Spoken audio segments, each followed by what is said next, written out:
नमस्कार दोस्तों, हार्दिक स्वागत है आप सभी का फिर से एक बार हमारे चैनल एस्ट्रो ओम पर। दोस्तों, आप सभी लोग जानते हैं कि कल दिनांक 23 फरवरी को शुक्रवार के दिन चतुर्दशी की बहुत ही पवित्र तिथि है और इस दिन आपको बहुत ही सुंदर से और चमत्कारिक उपाय करने हैं। यदि आप चाहते हैं कि आपका जो पूरा ही परिवार है वो हमेशा खुश रहें, परिवार का जो प्रत्येक सदस्य है वो हमेशा तरक्की के मार्ग पर बढ़ता रहें, और इसी के साथ में यदि आप चाहते हैं कि जो आपका शुक्र ग्रह है मजबूत हो जाए, तो विशेषकर आज का जो यह वीडियो है आपके लिए ही होने वाला है। पूज्य गुरुदेव की ही कथा को सुनकर के और समझ करके ही आपको समझाने का पूरा प्रयास करेंगे। लेकिन उससे पहले वीडियो को लाइक करें, चैनल को सब्सक्राइब करें और कमेंट में श्री शिवाय नमस्तु भीम या फिर ओम नमः शिवाय जरूर लिखें। कई बार हमारे परिवार में ऐसी स्थितियां उत्पन्न हो जाती हैं कि एक के बाद एक समस्याएं आती ही रहती हैं और परिवार में जो है वो इन परेशानियों के चलते हमेशा दुखी रहते हैं। तो यदि आप भी चाहते हैं कि आपका पूरा परिवार हमेशा खुश रहे और परिवार के प्रत्येक सदस्य को अपने हर कार्य में तरक्की प्राप्त हो, तो आपको गुरुजी के द्वारा बताया गया बिल्कुल नया और चमत्कारिक उपाय करना है। तो इस उपाय को करने के लिए सबसे पहले तो आपको इत्र लेना होगा। आपको परफ्यूम नहीं लेना है। पूजन सामग्री की दुकान पर जो इत्र मिलता है 5 से 10 रुपए के अंदर, वह इत्र लेना है। अब इसी के साथ में आपको एक प्यारी सी बेलपत्र लेनी है। बेलपत्र जो है वो कहीं से भी खंडित नहीं होनी चाहिए, इस बात का आपको ध्यान रखना है। अब इसी के साथ में आपको एक तांबे के पात्र के अंदर शुद्ध जल लेना है और ये जो जल है आपको अपने घर के मटके से ही लेना होगा। गुरुजी ने बताया है कि यह उपाय आपको अपने ही घर पर करना है, लेकिन यदि आपके घर पर बेलपत्र का पौधा है तो वहां पर आपको उपाय करना है। यदि घर पर बेलपत्र का पौधा नहीं है, घर पर आपके जिस भी प्रकार का पौधा है, गमले में जो भी पौधा लगा हुआ है, उसमें आपको यह उपाय करना है। या फिर आपके घर में किसी भी प्रकार का वृक्ष है तो वहां पर भी आप इस उपाय को कर सकते हैं।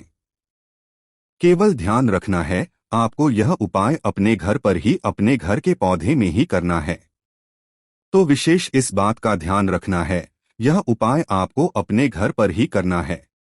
बस आपको ध्यान रखना है, यह जो उपाय है आपको तुलसी जी के नहीं करना है और आप किसी भी पौधे में यह उपाय कर सकते हैं। अपने घर में केवल तुलसी जी के पौधे में आपको यह उपाय नहीं करना है।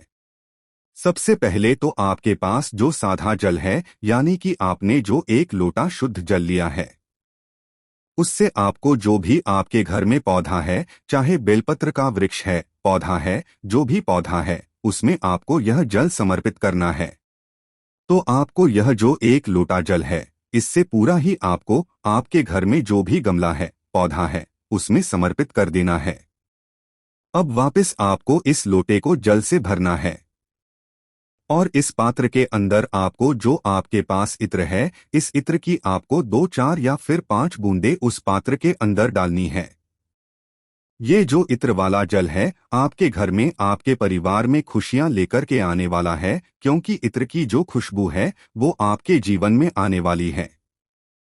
बस आपकी जो भी विशेष मनोकामना है उससे आपको बोल देना है और ये जो इत्र वाला जल है इसे भी आपको उसी पौधे के अंदर समर्पित करना। अब तीसरी बार में आपको वापस से उसी पात्र के अंदर जल भरना है और अंत में जो आपके पास एक बेलपत्र है उसे आपको उसी पात्र के अंदर डालना है और ये जो बेलपत्र से युक्त जल है इससे आपको उसी पौधे में समर्पित कर देना है। या फिर यदि आपके घर में बेलपत्र का पौधा है तो उसमें आपको समर्पित करना है। तो इस प्रकार से आपको 3 बार में यह जल अर्पित करना है। जब भी आप ये जल का पात्र भरेंगे तो इससे आपको पूरा भरने की जरूरत नहीं है, आप थोड़ा थोड़ा पात्र करके भी 3 बार में समर्पित कर सकते हैं। केवल आपको प्रत्येक बार जल का पात्र भरना है। तो इस प्रकार से आपको 3 बार भिन्न भिन्न प्रकार का जल अर्पित करना है। आपके परिवार की जो भी समस्या है वह सभी समाप्त हो जाएगी। तो इस शुक्रवार पर आपको यह उपाय करना है। अब हम जानते हैं दूसरे उपाय के बारे में। इस उपाय को करने के लिए सबसे पहले आपको 11 चावल के दाने की जरूरत पड़ेगी। आपको सिर्फ 11 चावल के दाने ले लेने हैं, लेकिन चावल के दाने जो हैं वह भी टूटे हुए, खंडित नहीं होने चाहिए, इस बात का ध्यान रखना है। इसी के साथ में आपको एक लोटा शुद्ध जल ले लेना है, तांबे के पात्र के अंदर। फिर इसी के साथ में आपको एक प्यारी सी बेलपत्र ले लेनी है।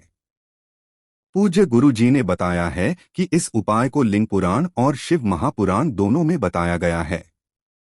इसीलिए आपको यह उपाय इस विशेष तिथि में जरूर करना है। यदि आपके पास बेलपत्र नहीं है तो आप भगवान शिव के शिवलिंग पर जो बेलपत्र चढ़ी हुई होती है उसे पुनः शुद्ध जल से धो के उसका उपयोग कर सकते हैं। लेकिन आपको ध्यान रखना है कि बेलपत्र की पत्ती कहीं से भी कटीफटी खंडित नहीं होनी चाहिए और बेलपत्र की डंडी के आखिर में यदि है तो उसे तोड़कर आपको अलग कर लेना है। अब मात्र आपको ये 3 सामग्री लेकर के भगवान शिव के मंदिर में पहुंच जाना है। पूज्य गुरु जी ने कहा है कि इस शुक्रवार के दिन इस उपाय को आप सुबह से लेकर के शाम तक किसी भी समय में कर सकते हैं। मंदिर पहुंचने के बाद आपके पास जो 11 चावल उन्हें आपको एक एक करके उस पात्र के अंदर डालते जाना है।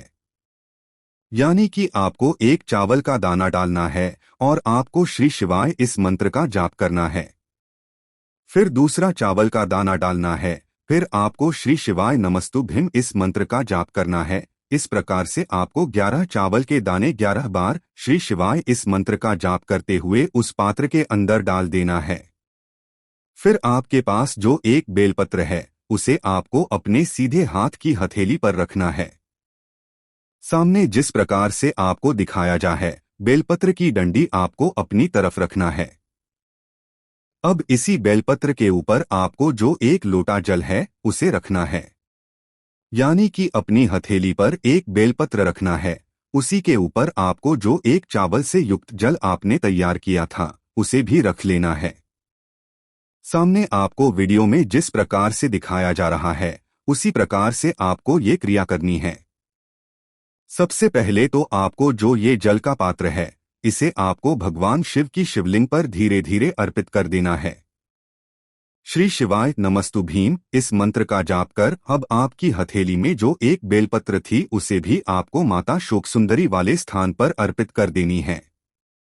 यह बेलपत्र आपको इस प्रकार से समर्पित करनी है कि इसकी जो चिकनी साइड है वह शिवलिंग से स्पर्श रहेगी और इसकी जो डंडी है वह आपको जलाधारी की ओर रखनी है। इस प्रकार से बेलपत्र अर्पित करनी है। बेलपत्र को समर्पित करते हुए आपको माता अशोक सुंदरी से प्रार्थना करनी है कि जीवन में जो धन की समस्या चल रही है उसे दूर करने की कृपा करें। इस प्रकार से प्रार्थना करते हुए फिर आपको शिवलिंग के सामने बैठ और फिर आपको शुक्रेश्वर महादेव से प्रार्थना करनी है।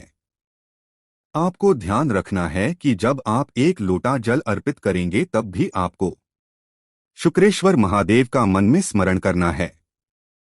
गुरुजी ने कहा है कि इस शुक्रवार के दिन यदि यह उपाय हम करते हैं तो हमारे जीवन में धन धान्य की प्राप्ति होती है तथा हमारे जीवन से सदैव ही दरिद्रता का अंत हो जाता है।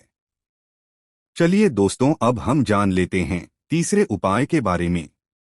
यह उपाय भी उन लोगों को करना है जिनके जीवन में धन प्राप्ति को लेकर भी समस्या चल रही हो। उनका जो व्यापार है वो अच्छे से नहीं चल पा रहा है, नौकरी में सही से धन की प्राप्ति नहीं हो पा रही है, तो धन से संबंधित यदि कोई भी समस्या चल रही है तो उन्हें ये उपाय अवश्य करना है। इस उपाय के लिए आपको एक लोटा शुद्ध जल ले लेना है। लोटा आपको तांबे का लेना है और ये जो जल है आपको अपने किचन से लेना है। फिर इसी के साथ में आपको एक कमलगट्टा लेना है। कमलगट्टे का बहुत अधिक विशेष महत्व होता है और शुक्रवार के दिन यदि हम कमलगट्टा पर अर्पित करते हैं तो महादेव तो हमसे प्रसन्न होते ही हैं और साथ ही साथ हमें माता लक्ष्मी की भी कृपा प्राप्त होती है। आपको एक कमलगट्टा लेना है और इसी के साथ में आपको एक सफेद रंग का पुष्प लेना है। यदि आपके पास आंकड़े का सफेद रंग का पुष्प है तो उसे आप ले सकते हैं। केवल आपको केतकी का पुष्प नहीं लेना है और आप किसी भी प्रकार का सफेद पुष्प ले सकते हैं। अब इन सभी सामग्रियों को लेकर के आपको भगवान शिव के मंदिर में पहुंच जाना है। सुबह से लेकर के शाम तक किसी भी समय में आप इस उपाय को कर सकते हैं। सबसे पहले तो आप जो है कमलगट्टा लेकर के गए। इस कमलगट्ठे को आपको शिवलिंग के सामने ही उस जल के पात्र के अंदर डाल देना है। और आपको 11 बार श्री शिवाय नमस्तु विभिम या फिर ओम नमः शिवाय इस मंत्र का जाप कर लेना है। और फिर यह जो कमल गट्टा है, इससे आपको पुनः उस पात्र के अंदर से निकाल लेना है। अब यह जो कमलगट्टे से युक्त जल है, इसे आपको शिवलिंग पर धीरे धीरे अर्पित कर देना है। श्री शिवाय नमस्तुभ्यम। इस मंत्र जाप करते हुए पूज्य गुरुजी ने कहा है कि यदि आपके पास कमलगट्टे अधिक मात्रा में है तो फिर आपको ये कमलगट्टा शिवलिंग पर अर्पित कर देना है और आपको श्री शिवाय नमस्ते इस मंत्र का स्मरण कर लेना है। अगर आपके पास कमलगट्टा अधिक मात्रा में नहीं है तो फिर आप ये जो कमलगट्टा है, इसे आपको अपने घर लेकर के आ जाना है। फिर सबसे अंत में जो आप एक सफेद रंग का पुष्प लेकर के गए हैं, उसे भी आपको अंत में शिवलिंग पर समर्पित कर देना है और आपको कम से कम 11 बार श्री शिवाय नमस्ते मंत्र का जाप करना है। पूज्य गुरुजी ने कहा है कि शुक्रवार के दिन जब भी कोई विशेष तिथि पड़े तो आपको सफेद रंग की कोई भी सामग्री शिवलिंग पर जरूर अर्पित करनी चाहिए। चाहे सफेद रंग के पुष्प समर्पित करें, चाहे सफेद रंग के जो चावल हैं वह समर्पित करें, या फिर सफेद रंग की मिठाई है तो उसे आपको समर्पित करना है, या फिर कोई भी सफेद रंग की सामग्री जब भी हम शिवलिंग पर अर्पित करते हैं तो महादेव हमसे बहुत ही अधिक प्रसन्न होते हैं और हमारे जीवन में सुख तथा वैभव की प्राप्ति करवाते हैं। तो दोस्तों, इस प्रकार से आज की इस वीडियो में हमने आपको शुक्रवार की चतुर्दशी तिथि पर किए जाने वाले कुछ चमत्कारी उपाय बताने का प्रयास किया है। जो भी उपाय आपके लिए उचित है, सरल है, उसे आप कर सकते हैं।